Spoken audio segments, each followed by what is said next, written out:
What's up, G.I. Joe fans and Third Wave Sabotage community? This is Tim here, and today we're looking at the Missile Specialist codename Bazooka. Bazooka is from the 1985 series of figures that came out. He comes with his helmet, he comes with his backpack, and he comes with his miniature missile launcher. Now, right as we get into it, you may say, why do you have a pack rat in this? No real reason, just because I thought it looked cool next to Bazooka. So there's no real connection between those guys. Just want to add a little bit of flavor into the shot here. So Bazooka is a well-known and well-loved figure. In this video, we'll talk about him. We'll talk about his good buddy Alpine. We'll talk about his code names in a moment, and then we'll show you the classified version at the end, as well as going through his file card.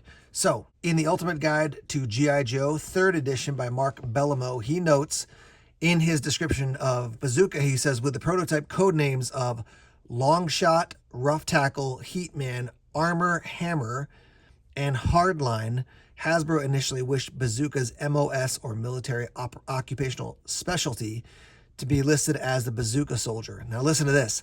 Larry Hama wrote a handwritten note to them and said, basically, no one's using bazookas anymore. Here's the line. The armies of the world have not used bazookas for over 30 years. They are as obsolete as the flintlock musket. He said state of art is self-containing rockets, RPGs, and HEAT, high explosive anti-tank firing recoilless rifles. See the Carl Gustav M3 recoilless rifle, also known as the M3 MAWS, MAAWS. But they still named him Bazooka regardless. So I did think it was interesting because I know that the bazooka is something that was used quite a while ago in the military. And you may not know this, but the bazooka is actually named after an instrument. And because it looked like this old school instrument, they named it the bazooka.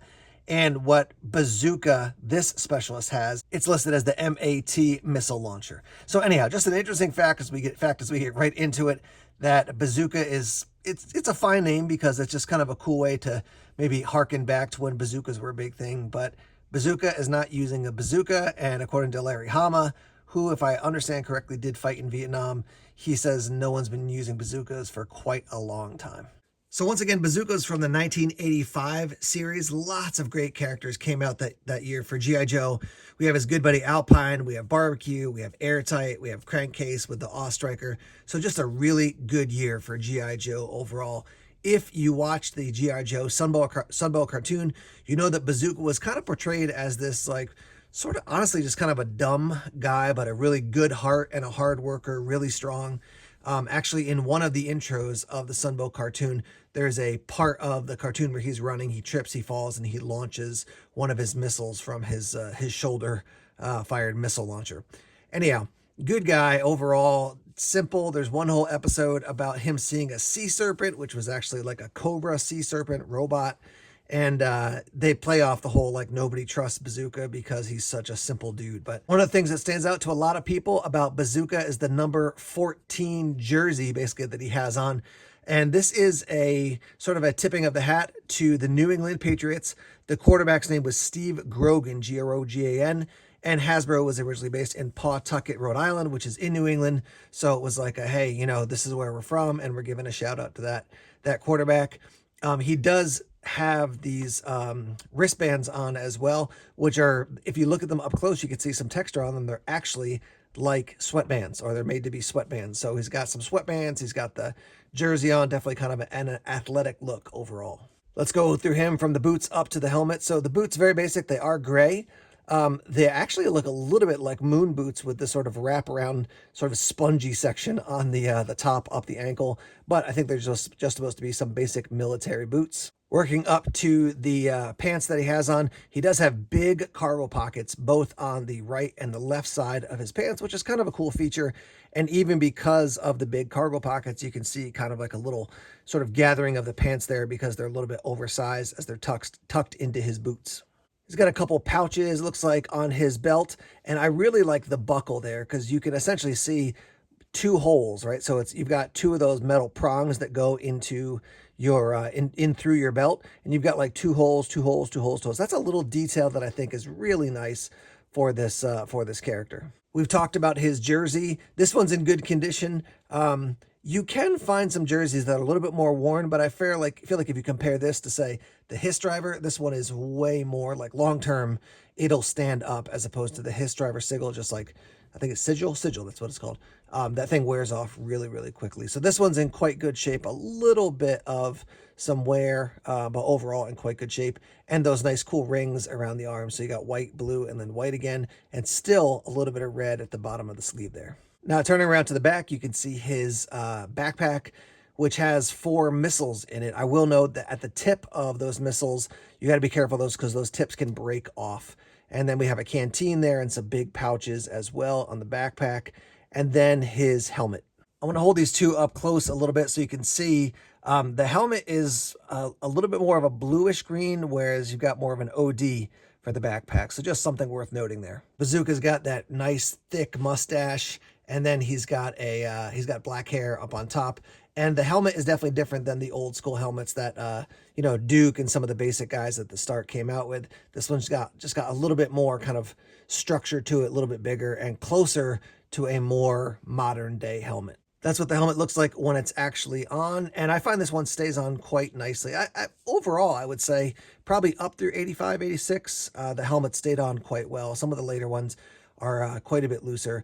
In the file card photo, which I'll show you here real quick, you can see it's got a chin strap, but that's actually not the case on any of the helmets. They're just not built that way until way later in the future when they actually have, I mean, I guess some of them, as I'm thinking about it, some of them don't have a chin strap, but they've got additional features that help it kind of lock on the face a little bit better, like the Hydro Viper from a little bit later on that goes over his whole face, but no chin strap on this one. All right, let's talk about his compact rocket launcher here. So confession, it was, I don't know how many, maybe weeks ago, maybe a month ago, when I finally figured out that the pointy end is where the rockets come out. I always thought it was the other way around, which always struck me as strange. And then now that I see it, I'm like, well, duh, obviously that's supposed to be the missile that's in there. And then you can see the apertures for aiming up on top of the rocket launcher. This one can have the strap break off, so be gentle with it. But it's not terribly hard to find. It's not as rare as some of the other accessories that are out there on the market that people have to pick up when they just have the figure. But yeah, I just learned that recently. I'm kind of like, man, I can't believe I didn't know that for the longest time. But so that's his missile launcher. And I will say that, Bazooka is considered the missile specialist. Zap was the OG for being a missile specialist, and Zap's thumbs, the bazooka, I mean, the whole thing, the handle, the aperture, all those things were known for breaking really easily. So it's nice to have a guy who's sort of the next iteration and his stuff won't break as easily. So these two guys, Alpine and Bazooka, are known for being great friends in the, particularly in the Sunbow cartoon, because that's what I grew up on more so than the comic books. I can hear Alpine calling him Bazooka, because that's what he called him a lot of times. And sometimes he would be kind of unkind and be like, come on, you big dummy, things like that. But they clearly were friends. Bazooka would often be sort of following behind where Alpine was leading him, but also Alpine would not leave him behind. They were tight, and Alpine cared about him, want to make sure that he was good to go and safe on the missions that they went on. Now in this shot, the third guy I've added here is Salvo, and I'm balancing his massive rocket launcher on Alpine's shoulder just because he's really hard to stand up. And also he's got his mine launcher there. I didn't even put his briefcase, which is another one of his accessories. So in the future, you move from Bazooka onto this guy, and we're definitely getting into we're getting like just a ton of accessories, massive guns. Just look at Salvo's legs. He's got 1, 2, 3, 4, 5, 6 right there on the front. Pockets where he holds gear. It looks like those might even be bullets that are wrapped around his legs. If not, they're gold. That's worth noting. So yeah, they took it to a whole nother level. Not that a guy with a Patriots jersey is not outside the box, but it just we're starting to get into the wow, massive size guns once you add Salvo into the line. I do like Salvo. I think he's a cool character, but Bazooka's got a special place in my heart. I think that 85 year is one of my favorites all time for G.I. Joe. All right, let's go through his file card now. Missile Specialist, codename Bazooka, file name David L. Katzenbogen. Primary military specialty, armor defeating weapon systems. Secondary military specialty, tank driver. And his birthplace is in Minnesota in a town called Hibbing. His grade is E5. So Bazooka was driving an Abrams tank in the 3rd Horde, 3rd Armored Division, when he came to the realization that an illiterate farmer armed with a $200 disposable rocket launcher, can knock out a $1 million tank with less than 2 weeks of training. He put in for a transfer immediately. Now that is interesting, that you sort of get that sense of like, okay, there's a guy who doesn't have a ton of education and he's like relating to that guy. And maybe that's where they got the idea in some of the Sunbow, the Sunbow cartoons, that he's maybe not as bright as some other guys, which, an illiterate farmer can still be a genius, but maybe that's where they got it. I don't have any background on that, just wondering after reading the card. So his training: Advanced Infantry School, Fort Benning Armor School, Fort Knox, Qualified Expert, Dragon Anti-Tank Missile, Milan System, Law Rocket Recoilless Rifle Law System, and All Warsaw Pact RPG system. Subject is also EOD, Explosive Ordnance Disposal, qualified up to the TAC Op category. So he's not only just a missile specialist, but he's also an EOD. On the bottom, really interesting, it says subject is a decisive fast thinker with all the instincts of a natural, excuse the background noise, of a natural survivor. Which again, kind of how he's portrayed in the Sunbow cartoon, not necessarily what you pick up on, but I do like the idea that he's an EOD expert. He knows what he's doing around explosives overall, which is cool. And you get a different sense than, like, say, compared to, who was I thinking about? Tripwire, who's known for being a bit clumsy, except around explosives. You don't get the sense from this card, at least, that Bazooka is sort of clueless, except around dangerous things. Seems like with that last line, he's got the instinct. He's a fast thinker, decisive, and he's the instincts of a natural survivor. He's basically better portrayed in the card than I would say he is overall on the cartoon when it comes to his intelligence level. So here's the classified version of Bazooka. We did get the Tiger Force version first, and a lot of people were excited because they said, okay, boom, immediately, I know we're going to get the OG version eventually. So I think a lot of people really like this. That bright red shirt and then the army green for the rest of it. A really nice job with his helmet. I thought very similar to, the original one that came with his, 85 it is, edition. The wristbands still there. I think that's great.